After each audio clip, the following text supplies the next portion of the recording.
I hope you guys are doing well today. I just wanted to go ahead and go over some examples for 13.1, finding the volume of cylinders. So just as a reminder, volume is the space inside of a 3D object. So 3D objects are anything that you see in the real world, right? That you can touch, that you can feel. It's an object that is three-dimensional. It's not flat like a piece of paper. It stands out.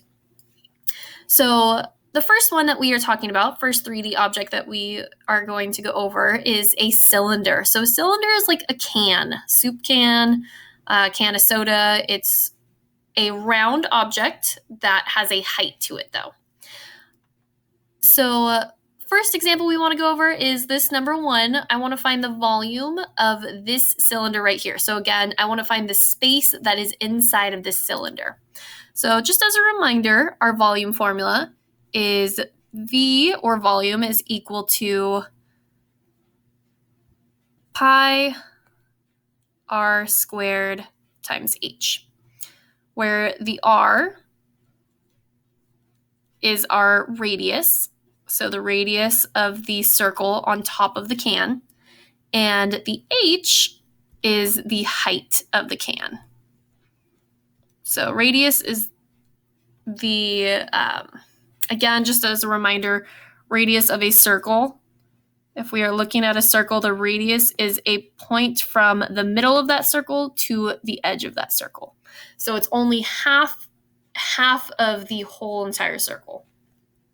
So if we look at our first cylinder over here, number 1, we have this 6.5, that is our r, right? That's our radius. It's going from the center of the can to the edge of it.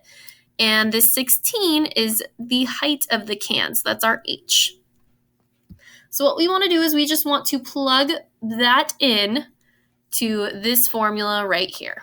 So what we are going to end up with is we will have,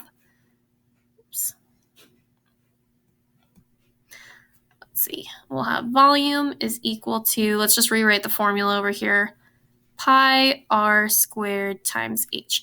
And for this example, and pretty much anything you'll be doing, we want to use 3.14 for pi.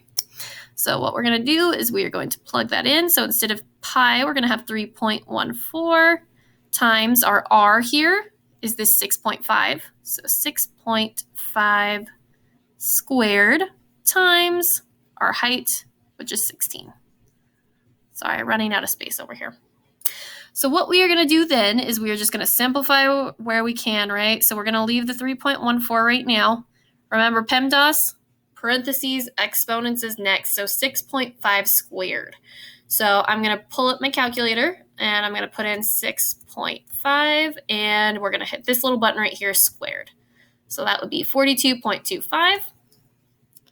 So 42.25 times 16. And we're just going to keep going. Now it's all just multiplication, right? 3.14 times 42.25 times 16. I want to pull this guy up again. So we already have the 42.25 times 3.14 times the height, 16, is equal to 2,122.64. So that would be 2,122.64. And since we are rounding it to the nearest tenth, we only want to go until this place value right here. So remember, we have to look at the number at the end of it, the number behind it. If it's 5 or more, we round up. If it's less than 5, we round down. So since 4 is less than 5, then we just keep it as 2,122.6. So I'm going to rewrite that over here, 2,122.6. And we are looking at centimeters, right? So it's going to be centimeters cubed. The reason that we use cubed, the reason we have this right here, centimeters cubed, is because it is a 3D object. So now what I want to do is I want to look at the second example. So let's go ahead. Let's erase all this for right now. We have this one as well. Here, again, we are going to be still using the same formula. V is equal to pi r squared times h. Here, though, the tricky part here is that we don't have the radius. Here, the 4 goes all the way across that circle. That is called our diameter. So if you notice over here on our first example, see how the 6.5 only went halfway across that circle? That's why it was our radius, right? Here, though, on example 2, this 4 goes all the way across. So that's our diameter. So our radius is actually just half of that. So our radius is 2 inches for this one.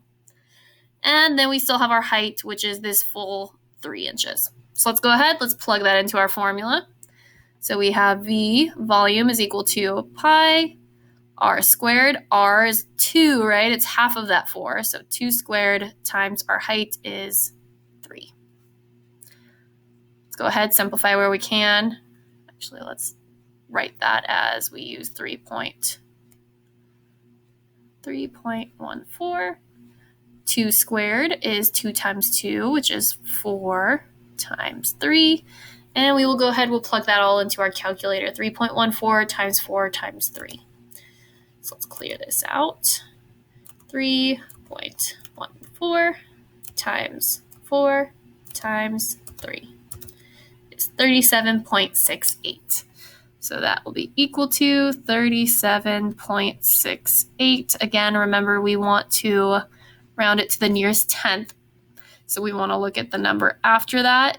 Since 8 is bigger than 5, that means we are going to round up, right? So this is going to be equal to 37.6, but 7. And here we're talking about inches, so it's going to be inches. Again, it's going to be inches cubed because we are talking about a 3D object.